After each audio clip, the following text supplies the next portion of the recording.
আজকে আপনাদের হালুয়া বানিয়ে দেখাবো কিভাবে আমি হালুয়া বানিয়েছি আর সারাদিন কি করলাম। সকালে ঘুম থেকে উঠে প্রত্যেক দিন একটাই চাকরির রুটি বানাতে হয়। যারা সংসারে সাংসারিক তারা কিন্তু এই কাজটা করতে হয়। বানানোর এই প্যারাটা আর ভালো লাগে না, আমার কাছে ভালো লাগে না, কার কাছে কেমন লাগে আমি জানি না।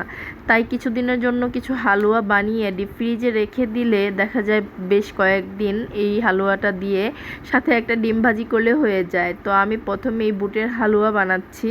বুটের হালুয়া বানাতে কি করছি সম্পূর্ণ আছে এই ভিডিওতে, সম্পূর্ণ ভিডিওটা দেখে পাশে থাকবেন। এই তো এখানে বুটের হালুয়া বানানো হয়ে গেছে, কিছুটা বাকি আছে, চুলায় জাল করছি। এখানে গাজরের হালুয়া বানিয়েছি, এখানে আমি সুজির হালুয়া বানাচ্ছি। প্যানে আমি ঘি দিয়ে দিলাম, তারপর সুজিটা ভেজে নিলাম, তারপর দিয়ে দিলাম চিনি আর দুধ দিয়ে দিলাম। এখানে আবার একটু ঘি দিয়ে বানিয়ে নিলাম। হালুয়াটা মূলত বেশি দেরি হয় না, কিন্তু আমি সকালে খুব ঝামেলায় থাকি, ছেলেকে নিয়ে স্কুলে যেতে হয়, আবার এই দিক দিয়ে সাহেবকে নাস্তা খাওয়াতে হয়, বাচ্চা দুইটা আছে, অনেক ঝামেলা। এই জন্য আমি দেখা যায় হালুয়াগুলো বেশ কিছু দিনের জন্য বানিয়ে রাখলে আমার জন্য একটু সহযোগিতা হয়। এখানে আমি বুটের ডালের হালুয়াটা প্রথমে ঘি দিয়ে তারপর ভালো মতো নেড়ে চেড়ে তারপর চিনি দিয়ে হালকা এলাচ দারচিনি তেজপাতা দিয়েছিলাম। তারপর যখন যেই পর্যন্ত পানি না শুকিয়েছে সেই পর্যন্ত কিন্তু আমি বানিয়েছি। এই যে দেখেন আমার হালুয়া দুইটা বানানো শেষ। আর হালুয়া বানাতে শেষ না হতে হতেই আমার হাজব্যান্ড ফোন দিয়েছে, বাইরে যাবে বাচ্চাদের নিয়ে। তাড়াতাড়ি বাচ্চাদের রেডি করে নিলাম। এই যে আমার দুই সন্তান, এক ছেলে আর এক মেয়ে।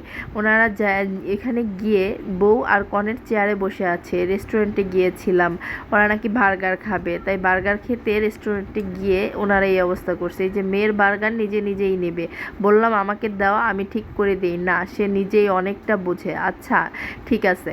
আসার সময় কিছু ফল কিনে নিয়ে আসলাম, নতুন এখন লিচু বের হয়েছে, তার জন্য বাচ্চাদের জন্য নিয়ে আসলাম। আবার দেখলাম কিছু আমও আছে, আমও নিয়ে আসলাম। লিচু আর আম এখন কেমন হবে জানি না, মাত্র নিয়ে এসে ভিডিওটা আপনাদের সাথে শেয়ার করলাম।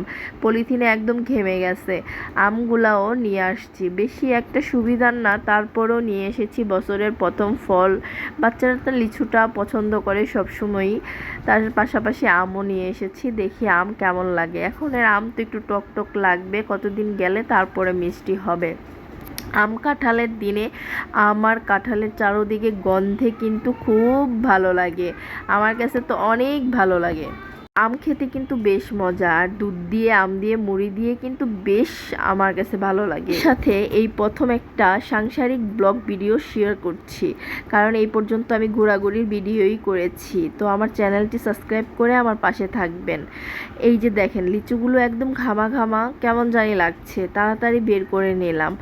আর এসে মনে হচ্ছে যে একটা ডেউয়া ভর্তা খাই, দোকানে পেয়েছিলাম ডেউয়া নিয়ে এসে তাড়াতাড়ি করে ডেউয়াটা আমি এখানে সুন্দর করে ছেড়ে নিয়েছি, আর একটা মরিচ পুড়ে নিয়েছি। ভর্তা ঝাল না হলে ভালো লাগে না, লবণ আর মরিচটাকে ইচ্ছা মতো করে নিচ্ছি। তারপর হলো গিয়ে চিনি দিয়ে দিলাম, কারণ একটু টক অনেক ভালো লাগবে। ডেউয়া ভর্তা খেয়ে তারপর রাতের খাওয়া দাওয়া করে তারপরে ঘুমাবো, বাচ্চাদের খাওয়াবো, সাহেবকে খাবার দিব, ঘর গোছাবো। একটা মেয়ের সংসারে অনেক কাজ, জানি না আমার আর ভালো লাগে না। 10 বছরের সংসার, কাজ করতে করতে এখন আমার এনার্জি আর কুলায় না। আপনাদের কেমন লাগে কমেন্টে জানাবেন বাপুরা।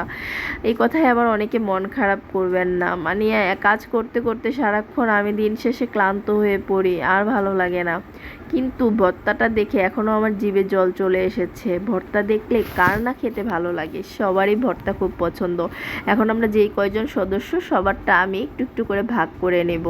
এখানে আমি সুন্দর করে নেওয়ার পরে এখন দেখেন আমি ভাগটা সুন্দর করে নেব, কারণ সবাইকেই তো দিতে হবে, একা তো আর ভর্তা খেয়ে মজা না, তার জন্য। এখানে আমি চোকলাগুলো ফেলে রেখেছি, সেটাও আমি আপনাদের একটু দেখালাম। আসলে প্রথম ব্লগ ভিডিও তৈরি করতে খুব ভয় লাগে, ভয়েস দিতেও খুব ভয় লাগে। তো আমিও আজকে সেই ভয় পাচ্ছি। প্রথম ভিডিও, আশা করি সবাই দেখবেন, কারণ সম্পূর্ণ ভিডিওটা দেখলে আমার কাছেও ভালো লাগবে। এই যে রাত্রে একটু শুটকির ভর্তা করেছিলাম আর একটা ডিম ভাজি করে নিয়েছি। কোনো মাছ মাংস খেতে ভালো লাগছে না, আগের কাঁঠালের বিচি ছিল সেটাও ভর্তা করে নিয়েছি। তো আজকে ভর্তা দিয়েই খাওয়া শেষ করব। সম্পূর্ণ ভিডিওটা দেখে আমার পাশে থাকবেন, আশা করি ইনশাল্লাহ। আমার যদি কোনো ভুল ত্রুটি হয়ে থাকে আমাকে ক্ষমা করে দিবেন। আরও আপনারা ভিডিও ভালো মতো বেশি বেশি দেখলে আমার উৎসাহ বাড়বে কাজ করার। তো আজকের মতো বিদায় নিচ্ছি। আল্লাহ হাফেজ। আসসালামু আলাইকুম।